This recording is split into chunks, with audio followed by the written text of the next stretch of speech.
परमाराध्य सदगुरु महाराज का प्रवचन महर्षि में ही सत्संग सुधा सागर से साधना के अंत तक पहुंचो। प्यारे महा आप लोगों का यह वार्षिक सत्संग होना मैं भी आवश्यक समझता हूँ, क्योंकि अखिल भारतीय संतमत सत्संग में के बहुत लोग उपस्थित नहीं हो सकते। ठीक ही है कि आप लोगों ने ऐसा सत्संग किया है, ठीक ही है, आप लोगों ने ऐसा सत्संग किया। संथाल परगाना के अंदर के और भागलपुर के दक्षिण बांका इलाके के सत्संगियों को यह छठा वार्षिक सत्संग है। इस वार्षिक सत्संग का जन्म ग्राम कोरका में 1948 ईस्वी में हुआ। वहां संथाल परगाना जिला अधिवेशन नाम रखा गया। बांका डिवीजन वाले बोले कि हमको क्यों अलग करते हो, हम लोगों ने भी तो सब दिन आपके साथ मिलकर सत्संग किया है। अतएव बांका दक्षिण भागलपुर और संथाल परगाना दोनों का यह सत्संग है। इसका उपयुक्त नाम बांका भागलपुर और संथाल परगाना वार्षिक सत्संग होना चाहिए। यह संतमत सत्संग किसी मत विशेष का खंडन करने वाला नहीं है। इसलिए आप लोग संत पढ़ते हैं, सब संतन की बड़ी बलिहारी, उनकी स्तुति कही विधि कीजे मोरी, मति अति नीच अनारी, दुख भंजन भव फंदन गंजन, ज्ञान ध्यान निधि जग उपकारी, बिंदु ध्यान विधि नाद ध्यान विधि सरल सरल जग में परचारी, धन ऋषि संतन धन्य बुद्ध जी, शंकर रमानंद धन्य अघारी, अब संत कबीर जी, धन नानक गुरु महिमा भारी, गोस्वामी श्री तुलसीदास जी, तुलसी साहब अति उपकारी, दादू सुंदर सूर सुपच रवि, जग जीवन पलटू भय हारी, सतगुरु देवी अरुझ भय चरणन सिरधारी, भजत है में ही धन्य धन्य कही, गही संत पद आशा सारी। किसी संत को है मत समझो, किसी एक संत के नाम पर पंथ का नाम रखकर उस पर श्रद्धा रखनी और दूसरे को नीचा दबाना हे समझना उचित नहीं।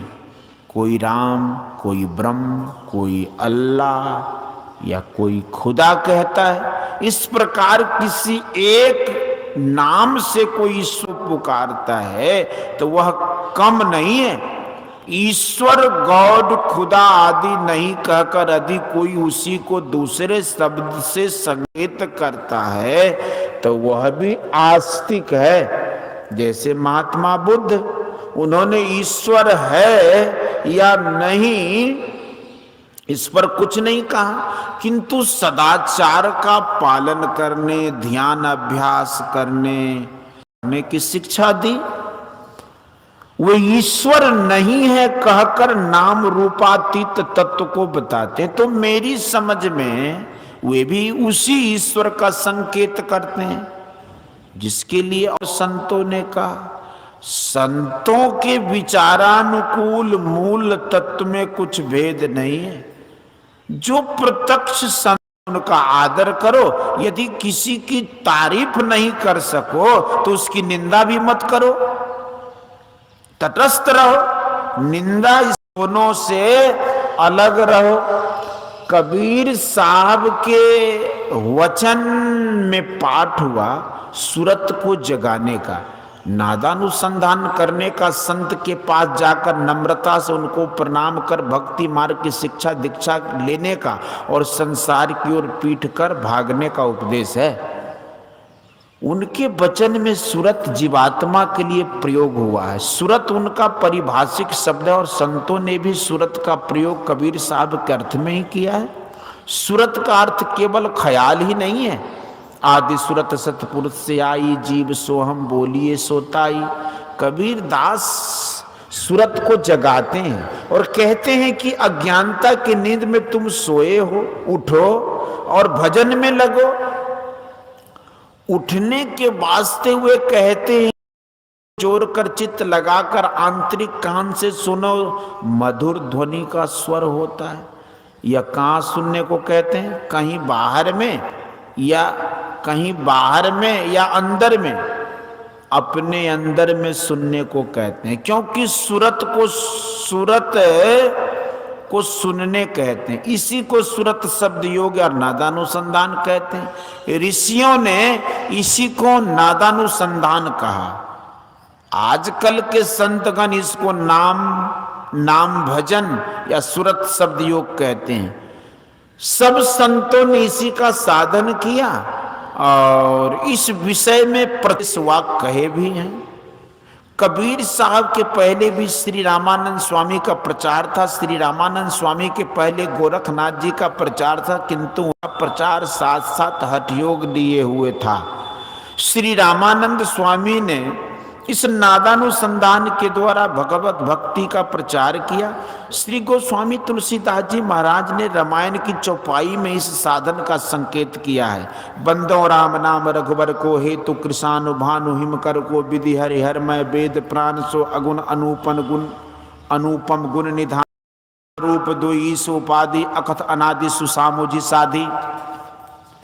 निर्गुण और अकथ अनादि नात्मक नहीं, ध्वन्यात्मक ही हो सकता है।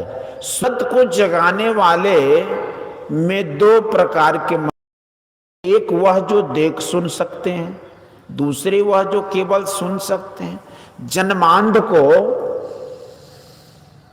देखना नहीं होता, वह सुन सकता है, किंतु जिनकी आंख अच्छी है वह देख और सुन सकते हैं।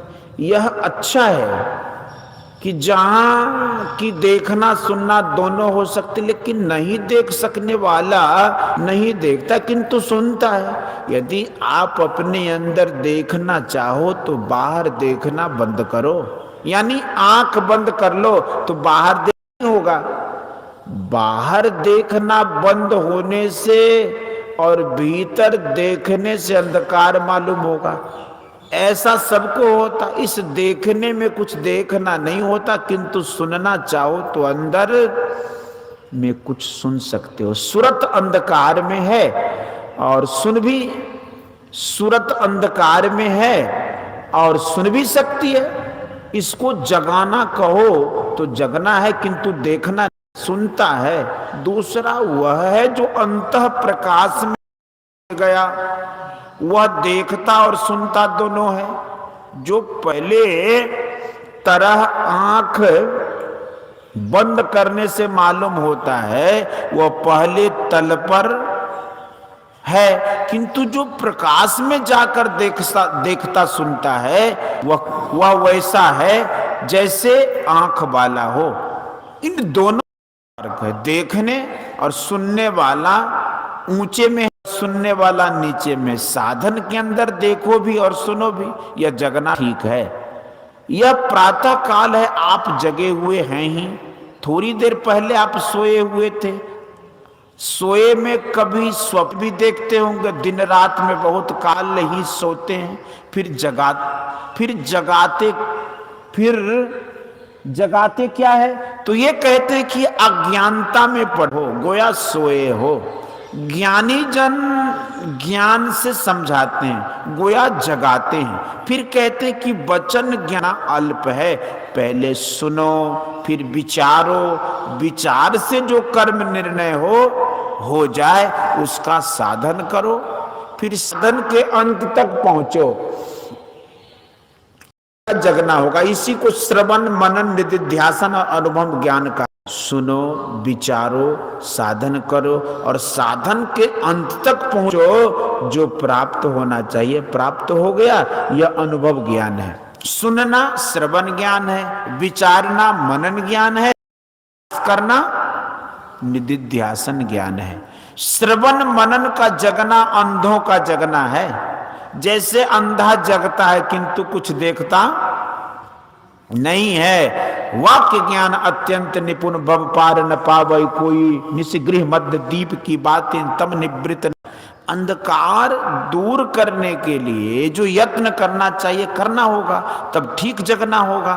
तेल तूल पावक पुट भरी धरी ने नदिया प्रकाशत कहत बनाई, दीप की बातें कैसे होता। संत सूरदास जी, तात्पर्य यह है कि प्रकाश पाने का जो यत्न है वह करते नहीं, केवल बोलते हैं। इससे प्रकाश नहीं हो सकता। भगवान बुद्ध ने भी कहा, तुम जो अंधकार में पड़े हो प्रदीप की खोज क्यों नहीं करते। और मुक्ति को उपनिषद में श्री राम ने श्री हनुमान जी से अंतर की ज्योति की खोज करने के लिए कहा। प्रकाश पाने के लिए जो दृष्टि होती है वह साधारण दृष्टि नहीं। साधारणतः तीन अवस्थाओं में जो आते जाते रहते, सो क्यों एक ही जगह में सब समय नहीं रहते हैं। यह शरीर एक घर के समान है। शरीर एक घर के समान है। इसी को घट भी कहते हैं।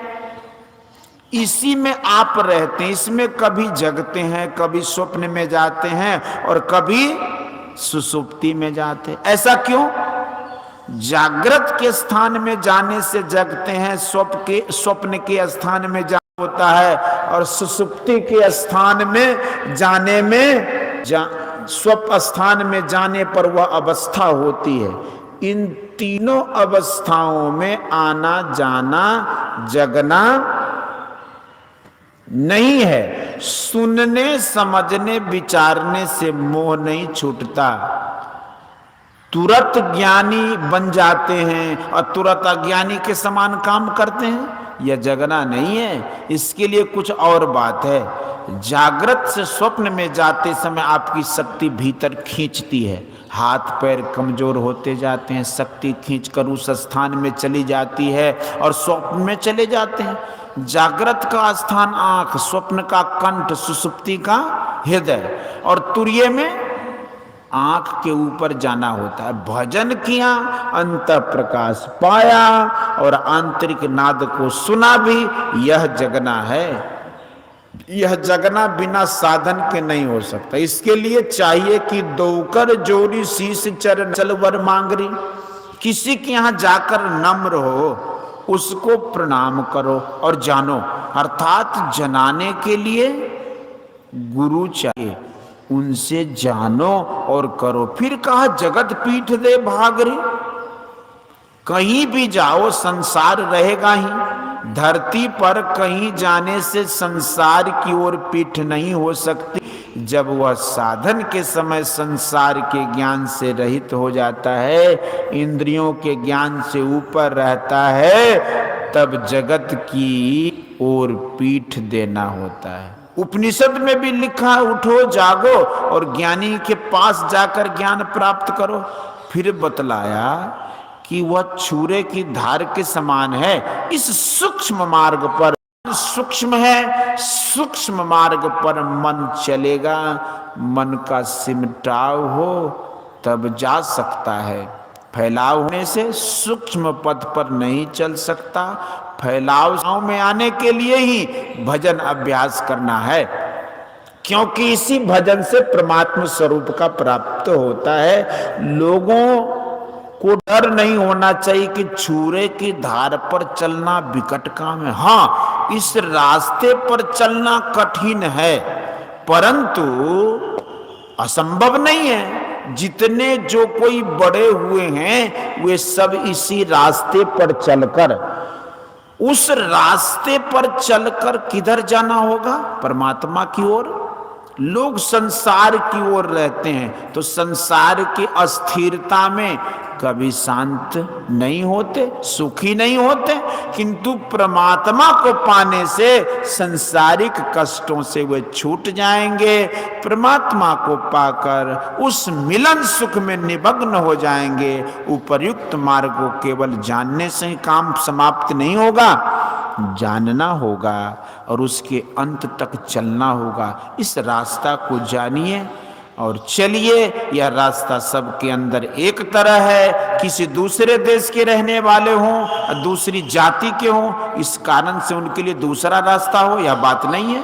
सबके लिए एक ही रास्ता है। यह भी दृढ़ता से जानिए कि जो सदाचार पूर्वक रहता है और गुरु से युक्ति जानकर नित्य दृढ़ अभ्यास ध्यानाभ्यास करता है, वह अज्ञानता से छूटकर ब्रह्म को पाता है और पूर्ण रूप से जगकर ब्रह्मानंद में मग्न रहता है। बोलिए श्री सतगुरु।